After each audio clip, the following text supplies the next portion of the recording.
Les étudiants ont manifesté aujourd'hui devant la manufacture des tabacs. Les étudiants de Lyon 3 qui dénoncent la montée des actes racistes, islamophobes et sexistes au sein de l'université. Certains appellent également à un rassemblement dimanche soir à la Croix-Rousse avec un mot d'ordre. Ni Le Pen ni Macron sur place. Les précisions de Lauriane Pellao. Ils étaient plusieurs dizaines d'étudiants à s'être rassemblés ici. Tous ont affirmé ne plus se sentir en sécurité face à la montée de l'extrême droite au sein de l'université. L'UNEF, le syndicat étudiant, dénonce des actes racistes, islamophobes, homophobes et sexistes qui prennent la forme d'insultes, de moqueries et d'humiliations, parfois même en plein cours. Écoutez. Il y a quelques semaines, on a un étudiant militant d'extrême droite de la cocarde étudiante qui en fait s'est permis de prendre un foulard et de le mettre sur sa tête pour imiter des femmes voilées dans sa licence. Et du coup, on a des étudiants qui se sont levés contre ça, qui ont dénoncé cette humiliation en fait publique.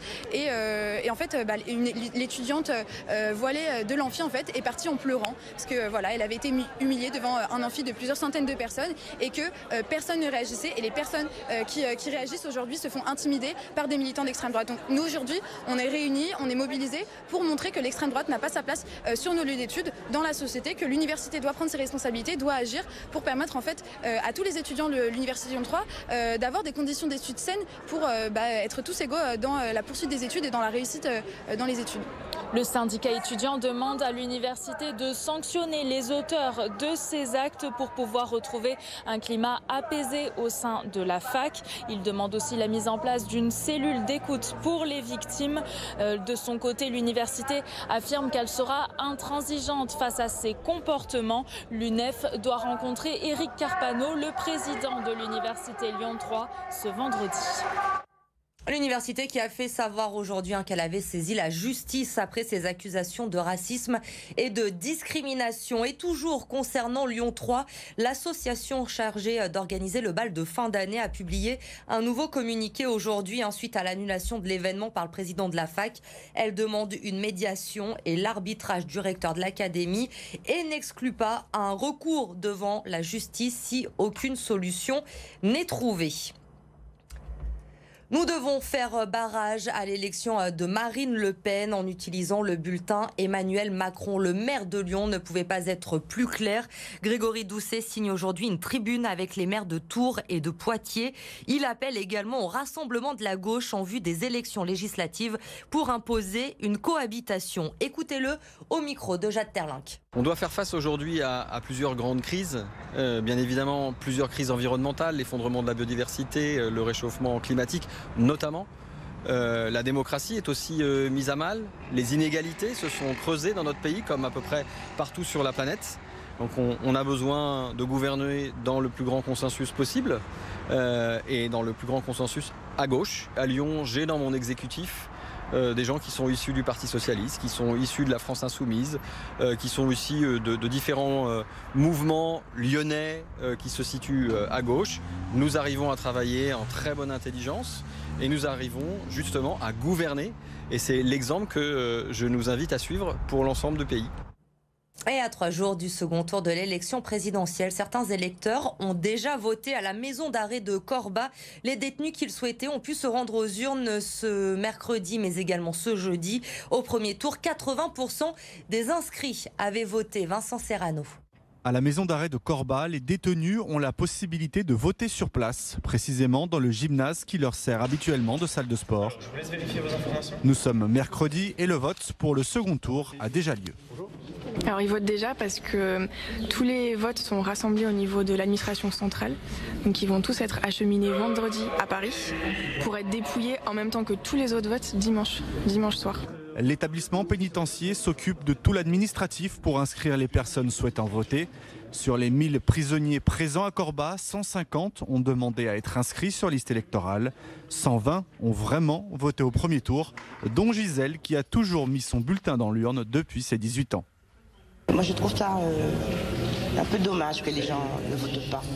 C'est très important de pouvoir voter et de pouvoir dire j'ai voté pour quelque chose, j'ai contribué à faire quelque chose pour avancer, pour que les personnes qui nous gouvernent puissent nous aider aussi. Pour s'informer en prison et choisir son candidat, les détenus ont un moyen très simple à leur disposition. Donc on a tous les programmes électoraux qui arrivent et donc on peut faire notre choix effectivement. Puis on est informé via la télé aussi de toute façon. Donc on est quand même pas complètement coupé de l'extérieur finalement. À travers ce dispositif de vote, la démarche de réinsertion est réussie pour le centre pénitentiaire. Un bilan positif, on va dire, vraiment, d'avoir l'impression de s'intégrer, c'est peut-être une forme de réintégration déjà, pour l'après, quoi. Un moyen aussi d'exister pour ces détenus incarcérés. Elles étaient salariées du centre TUMO de Kiev, mais en raison de la guerre, il a dû fermer ses portes. Le spécialiste de la formation à la création numérique avait alors lancé un appel à Charbonnières, appel entendu puisqu'un centre de TUMO a ouvert en janvier dernier et il a embauché 3 Ukrainiennes. Lucie Young. Il y a un mois à peine, Nadia, Ina et Oleksandra étaient encore en Ukraine. Fin mars, les 3 jeunes femmes, formatrices et responsables dans le centre de création numérique TUMO à Kiev, ont pu rejoindre la branche lyonnaise du groupe. Un soulagement pour ces réfugiés, même si la situation dans leur pays continue de les préoccuper. C'est très frustrant et très dur d'être à chaque instant entre se sentir heureuse d'être ici et rencontrer ces gens incroyables et penser et savoir ce qui se passe en Ukraine. À Kiev, Nadia était à la tête du centre. Ici, elle et ses collègues veulent mettre leurs compétences et leur savoir au service des élèves lyonnais.